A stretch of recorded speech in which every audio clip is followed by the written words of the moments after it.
April is over. Let's talk about the 9 audiobooks that I listened to this month. This was a fun month because I was feeling burnt out on audiobooks, which I mostly use for learning purposes. So I just tried to make myself happy, starting with Fourth Wing. I reread slash listened to Fourth Wing, Iron Flame, Onyx Storm. When I first read these in autumn of last year, everyone was saying you have to listen to the graphic audio. It hurts so much more hearing the griffins die, the dragons die. And y'all were right. Like, there is so much pain in these freaking recordings. I loved them. Fantastic.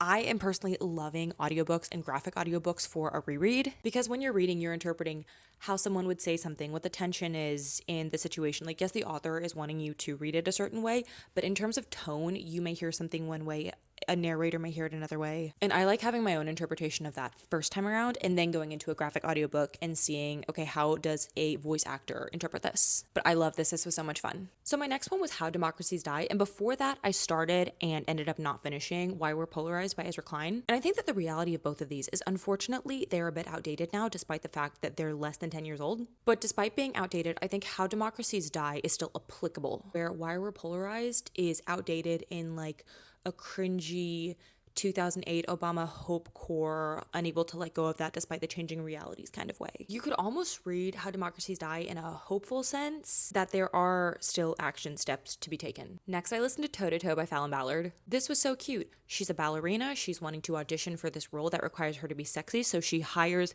a male stripper to teach her how to be sexy. They fall in love. Next, I listened to One Italian Summer. It was very Eat, Pray, Love. If you've read The View from Lake Como, it's kind of the same. It was fine. Next, I listened to Blue Nights by Joan Didion, and this was about the death of her daughter and grieving from that and the process of watching her die and losing hope. This was really painful. A critique that I've heard of it, which I think is actually super unfair, is that instead of living in her grief, she analyzed her grief and capitalized off of it, and I don't think that's true, and I think that's a really shitty way to look at this. Like, this is clearly a woman who is going through the unthinkable and doesn't know how to process it and is doing her best to do that through art. My next audiobook was Talking as Fast as I Can by Lauren Graham. This is a memoir. Look, I'm a snob when it comes to memoir. I'm either impressed or I'm not. This was fine. I'm gonna forget about it. And finally, I've done a lot of driving this month, so I listened to A Court of Thorns and Roses graphic audio. This was my first time, and listening to the Empyrean series and then this one right after, as soon as Lucian popped up, I was like, wait a second. If you know, you know. I think my audiobook listening for May is gonna be a hodgepodge because I have a lot of holds from Libby that are just gonna be coming at me really fast.